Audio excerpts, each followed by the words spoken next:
and welcome to part 3 of my Photoshop tutorial. Today we're going to do a little bit of review of the lasso functions, but at the same time I want to introduce you to blending modes. Okay, blending modes are probably one of the most used and powerful things, and then we're going to get into a little bit about filters too. I'm just going to take, and a little bit about type 2. We're going to jazz it up a little bit. So first, and the reason why it's a review of the lasso stuff is because I need to crop this guy out. So let's go ahead and do that real quick. I'm gonna zoom in right here, and I'm gonna crop this out. It's not that great a resolution. So if I hold down the space bar, what I can do is that you take a look at the mouse and it turns into a hand, and so it kind of helps me move around while I'm zoomed in. So let's just use this the magnetic lasso tool, because it's kind of okay. But it's kind of okay for just doing areas, like I said, of high contrast. It'll do well here, but then in some areas it won't be that great. I certainly do like to teach it. It is certainly helpful, but then you just got to realize that in certain areas, you're going to have to go in and clean it up and do it the best. And I do realize, for anybody who's watching this that does know Photoshop like the back of their hand, I do realize that using the pen tool is a good way of doing it, but like I said, this is more of a beginner type of tutorial. So let's just go along, and I'm gonna just come around. Oh, whoops. Let's come back. Sometimes my mouse likes to do that. Let's undo and get that back. So let's use our magnetic tool again, and we're going back to here. If I hit L, it kind of toggles through them, which is handy. But you can see where it's gonna stick nicely and where it's not. But let's see how we do. Not bad, good enough. Well, good enough for this purposes. If I was actually doing a real job for somebody, I would actually be quite finicky about it. Now I see it kind of took too much here. I'm just going to hold down the Alt key, and I'm going to chop that part off so it gets a nice bite. And let's we're gonna fix that up there and go back. I hit L, and then we go here, and then we can go along here. Okay, and then feel free to fast forward this video if you feel the need to. Well, my mouse just went a little nuts there. Let's try that again. My mouse. Let's zoom back a bit. Let's try that again. And whoa. There we go. It's going to have trouble on that shadow. All right, let's see if we can do a better job here. Okay, and then let's use our polygonal lasso tool here, and then just go click, click, click, click, click, click. All right, and then go back, and it's going to have trouble through all that black area, because this is black on black. Really, that is going to be. This is probably not the way to do it. Actually, I can't do it that way.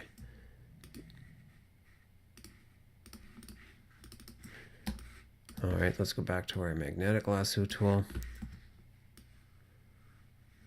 And that's nice and contrasty, so that'll stick to that nicely.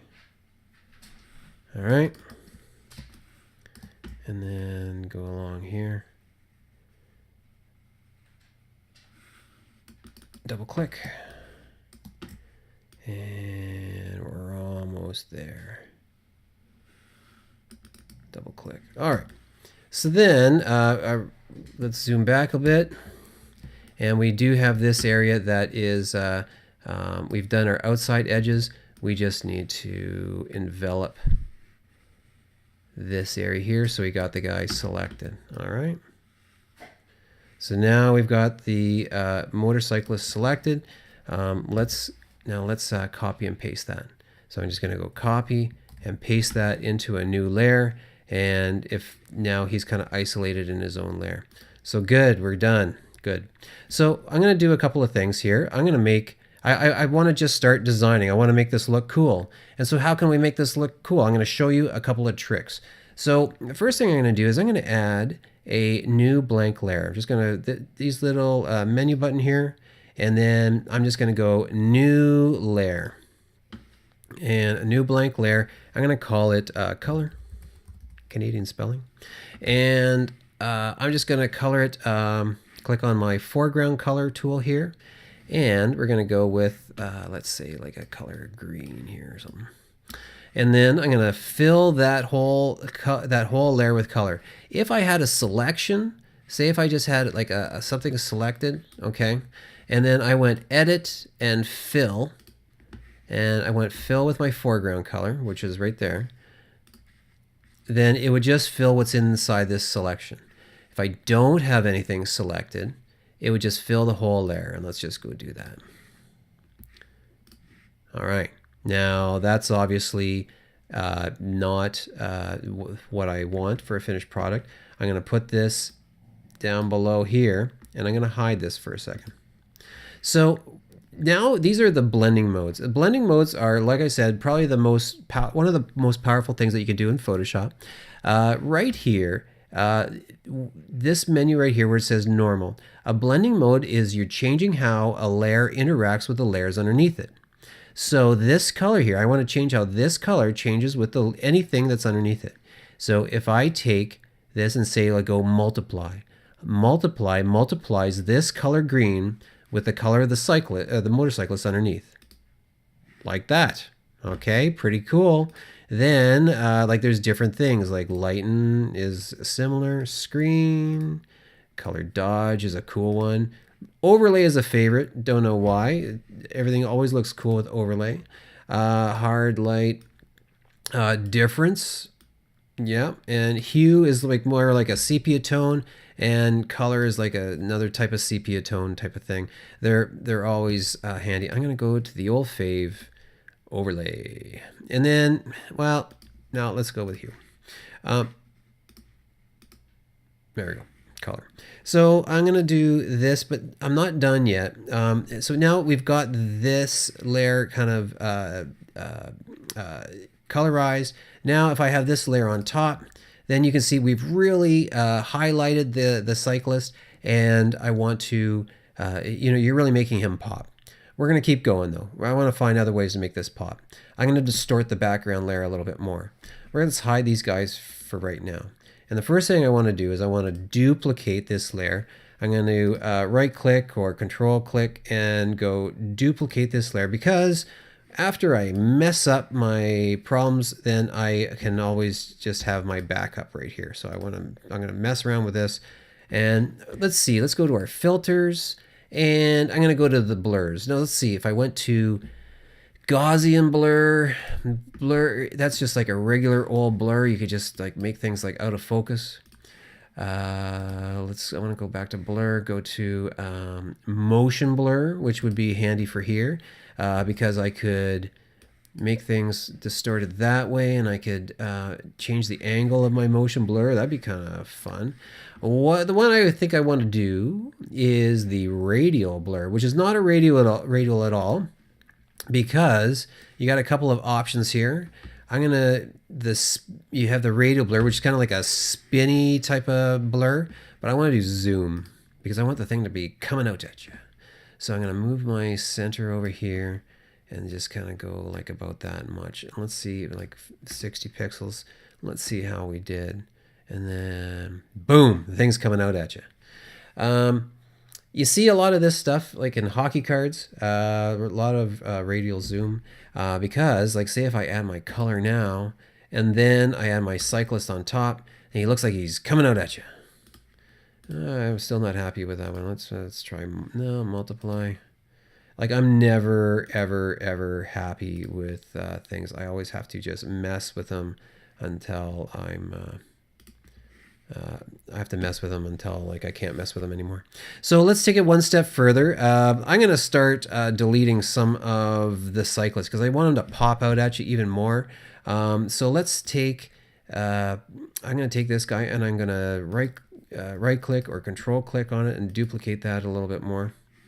And then that way, when I screw this up, then I have something to fall back on. Let's just start erasing. I'm going to go to my eraser tool, which is about that big. That's too small. Let's make it bigger. Let's make it a bit bigger here. And then right now my hardness is really hard. Like if I go to erase this, like that's a big solid line there. I want to soften it up like that, so it's just a nice soft edge. So and I can also adjust, like if I adjust the opacity of it, that's like the strength of it.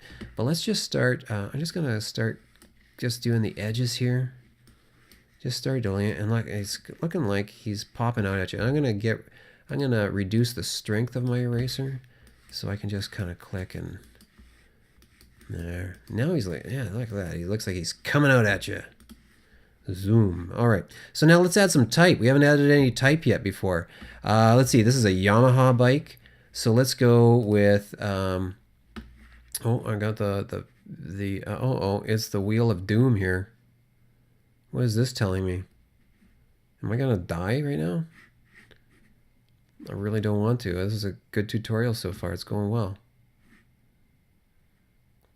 Oh, good. I think we're okay. All right, so let's, we're just gonna type. I don't have to make a new layer to do type. I'm gonna just start typing and I'm gonna go, it's a Yamaha bike. So Yamaha, and I gotta select that type and then let's color it red. So we're going here and we go red. There's your type functions up here. You'll notice that when you have, when you click on different things, if I click on here, or say like the crop or the type tool, you got like different functions that happen up here. Let's change the font to like my old standby. It's a go-to font, Impact.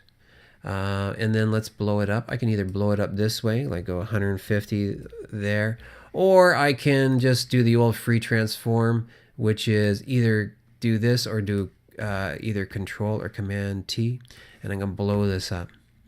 Now, if you've ever seen magazine covers where they've got the like the actor or the model on the front cover, and they've got the logo on the front cover, and you have the actor's head kind of going over top of the masthead or the logo at the top. That's Photoshop. Well, let's do that. I'm going to take my title here and put it underneath this guy, and then you've got the guy coming out of the font. Now, this color looks terrible. You can see the edges are vibrating, but let's see if I mess with this a little bit and do like an overlay thing. Oh yeah, look at that. Not so bad. Or like what happens if we try like difference? Yeah, that looks a lot better too. And then, that doesn't have to be full strength. We can do, I can pop that, make it like transparent or something like that. And that's always fun too. Okay. So if you get anything from this tool, from this tutorial, really it's about using the type tool. Here's the type tool here, and you can have the adjustments up here as well. But the big thing in this tutorial is the blending modes, which are how this layer or this layer interacts with the layers underneath it. You can change that by adjusting the filters here or the blending modes here. Very, very powerful. Okay, good luck.